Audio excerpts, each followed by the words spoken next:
बिस्मिल्लाहिर्रहमानिर्रहीम। अस्सलाम वालेकुम स्टूडेंट्स। सबसे पहले जो हमारा टॉपिक है चैप्टर नंबर 10 वो है नॉर्मल डिस्ट्रीब्यूशन।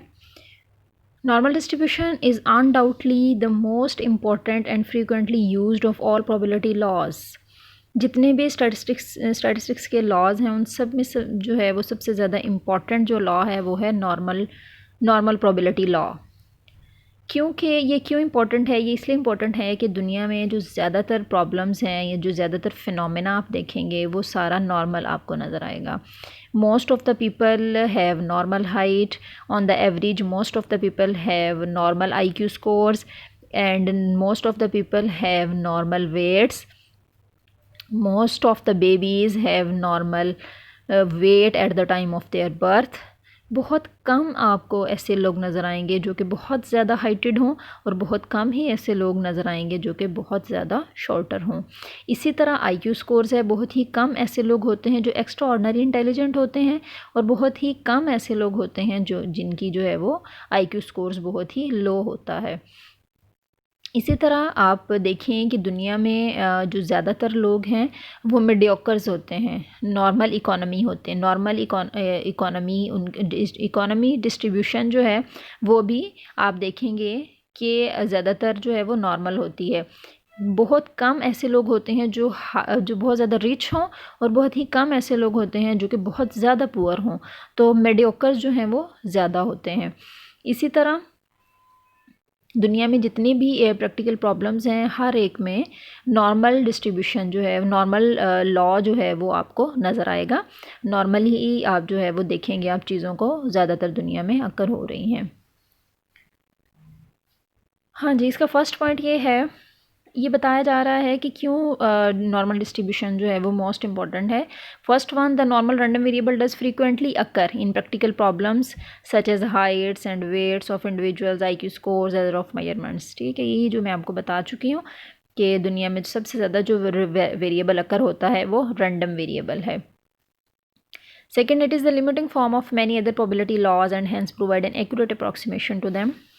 आपने पार्ट 1 में बाइनोमियल डिस्ट्रीब्यूशन पढ़ी, हाइपोजीमेट्रिक डिस्ट्रीब्यूशन पढ़ी। अगर हम उनके पैरामीटर्स में थोड़ा बहुत चेंज लेकर आएँ तो वो नॉर्मल डिस्ट्रीब्यूशन को अप्रोच कर लेंगी। जितने भी प्रोबेबिलिटी लॉज हैं अगर हम उनमें थोड़ा सा चेंज लेकर आएँ तो वो क्या उनमें जो चेंज आता है वो ये है कि वो नॉर्मल डिस्ट्रीब्यूशन को अप्रोच कर लेती हैं, यानी वो नॉर्मल डिस्ट्रीब्यूशंस बन जाती हैं। तो जितने भी प्रोबेबिलिटी लॉज हैं उनमें थोड़ा सा चेंज लाने से वो नॉर्मल डिस्ट्रीब्यूशन को अप्रोच करते हैं। The third point is it is also the limiting distribution on the well-known central limit theorem.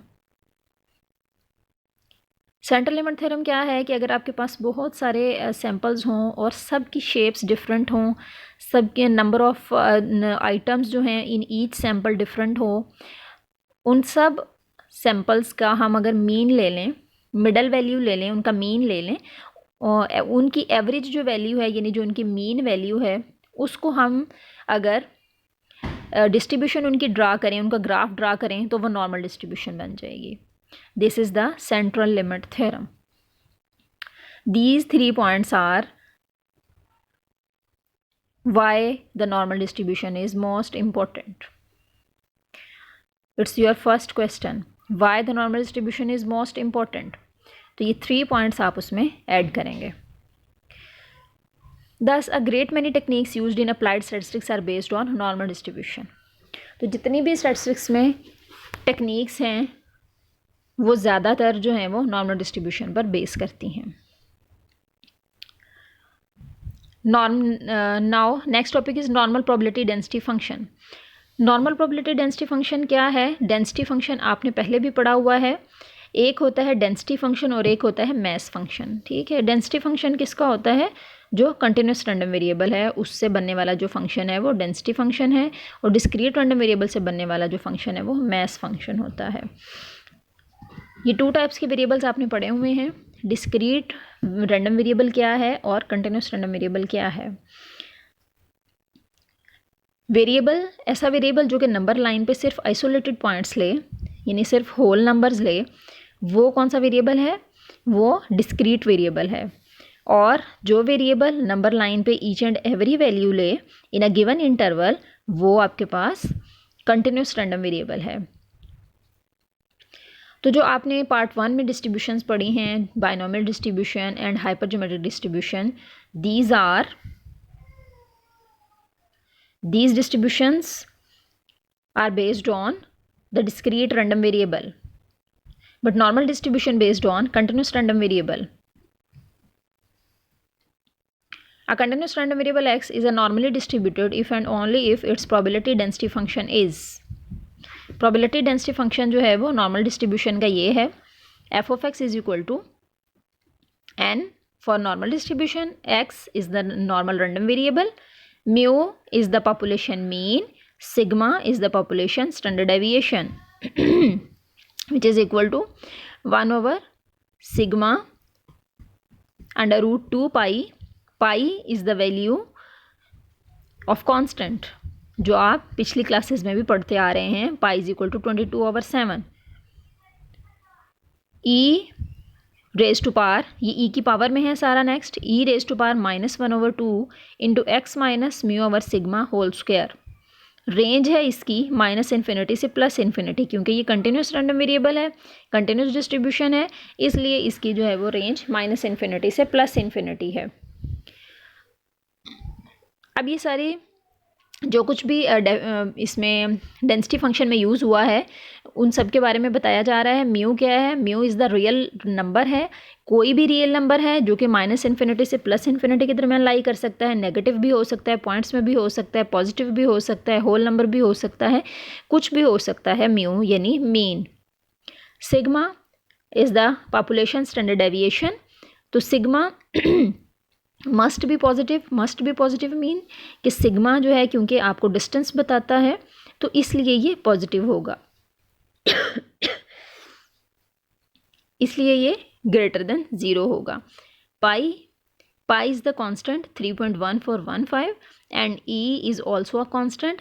ये आपके कैलकुलेटर पे है. ई एक ई अल्फ़ा से बनता है, एक ई शिफ्ट से बनता है. जो ई अल्फ़ा से बनता है उसकी वैल्यू 2.7182 है. वो आप देखेंगे प्रेस करके अपने कैलकुलेटर पे, अल्फ़ा एंड ई प्रेस करेंगे आप तो 2.7182 आ जाएगा. इस ई से आपने क्वेश्चन सॉल्व करने हैं. ये कांस्टेंट्स हैं, ये हमेशा यही वैल्यू इनकी रहेगी. एक्स क्या है? ये वैल्यू है रैंडम वेरिएबल एक्स की, और एफ ऑफ एक्स क्या है? ये डेंसिटी फंक्शन है किसी भी वैल्यू पे, एक्स की किसी भी वैल्यू पे. Normal distribution is characterized by 2 parameters mu and sigma. Normal distribution के 2 पैरामीटर्स हैं. हार्ड डिस्ट्रीब्यूशन के पैरामीटर्स होते हैं जो कि उसकी शेप को, उसकी कर्व को डिफाइन करते हैं, उससे वो डिस्ट्रीब्यूशन बनती है. इसी तरह नॉर्मल डिस्ट्रीब्यूशन के भी 2 पैरामीटर्स हैं, म्यू एंड सिग्मा. समटाइम्स इसको इस तरह से भी लिखा जाता है, sometime it is denoted by capital N mu sigma square. दस इसको लिखा जाता है x distributed as normal with mean mu and variance sigma square. This जब भी इस तरह से लिखा हुआ होगा, फर्स्ट वाली वैल्यू जो होगी वो मीन कहलाएगी और सेकंड वाली जो वैल्यू होगी वो वेरिएंस की होगी. Sigma square is the variance and sigma is the standard deviation. Now अगर आपको डेफिनेशन आती है what is normal probability density function, तो फिर आपने ये यहाँ से स्टार्ट करनी है. ठीक है, नॉर्मल प्रोबेबिलिटी डेंसिटी फंक्शन से इसकी आपने डेफिनेशन स्टार्ट करनी है और आपने इसको यहाँ तक लिख देना है, at x is equal to x तक. Next, shape of the normal distribution. Normal distribution की शेप कैसी होती है? It is a third question. The graph of a normal probability density function is called a normal curve. जो normal probability density function से बनने वाला graph है उसको नॉर्मल कर्व कहा जाता है. ये as can be seen from the definition आपने कट कर देना है. The probability density function for a normal random variable has a unimodal, symmetrical and bell shape distribution. हाँ जी, नॉर्मल रैंडम वेरिएबल से बनने वाला जो ग्राफ है वो कैसा होगा? उसका एक मॉडल होगा यूनी मॉडल मीन, एक मॉड होगा उसका, यानी किसी एक पॉइंट पे उसकी मैक्सिमम हाइट होगी, और वो किस पे होगी, मीन पे होगी, म्यू पे होगी। Mu is the population mean. And symmetrical mean, यानी म्यू से फासला जो है वो अदर वैल्यूज़ का राइट साइड पे जितना है उतना ही लेफ़्ट साइड पे है, दोनों साइड पे जो है वो सेम डिस्टेंस से वैल्यूज़ डेविएट कर रही हैं। बेल शेप मीन कि जब ये यूनी मॉडल होती है, सिमेट्रिकल दोनों साइड पे वैल्यूज़ जो हैं वो डेविएट होती हैं, तो फिर जो डिस्ट्रीब्यूशन की शेप है वो बेल बनती है, डिस्ट्रीब्यूशन की शेप बेल बनी हुई है। सेकंड पैराग्राफ में आपने ये लाइंस कट कर देनी है सारी, और स्टार्ट आपने लेना है द पैरामीटर।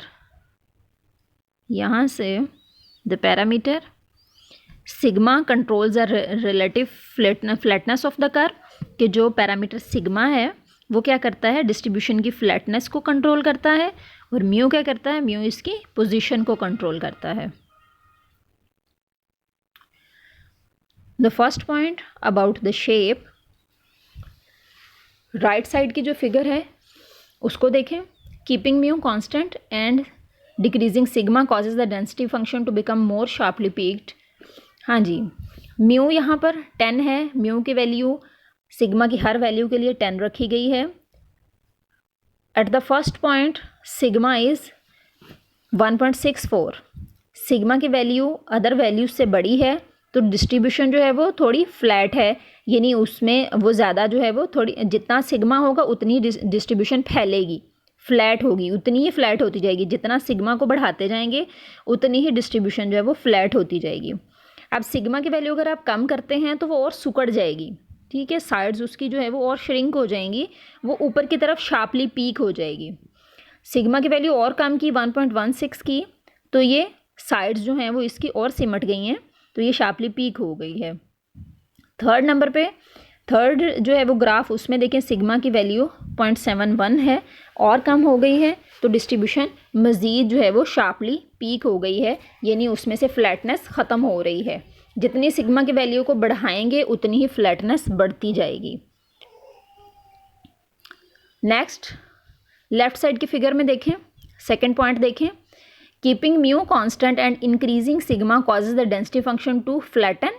ये वही बात है कि अगर आप सिग्मा म्यू को कांस्टेंट रख के सिग्मा को अगर आप इंक्रीज़ करेंगे तो डिस्ट्रीब्यूशन ने क्या होना है, फ्लैट होना है, ठीक है, फैलते जाना है।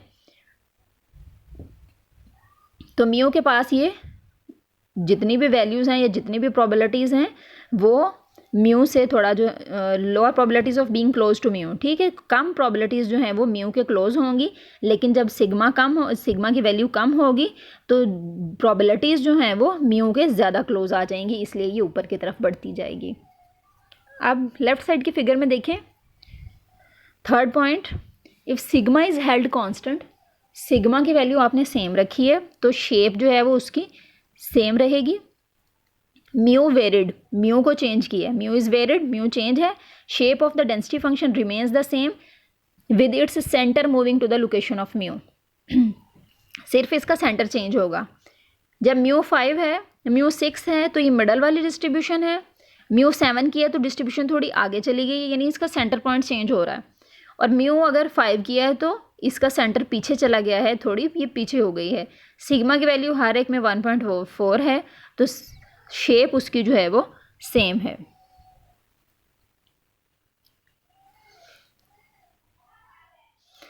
Students, these are your 3 questions.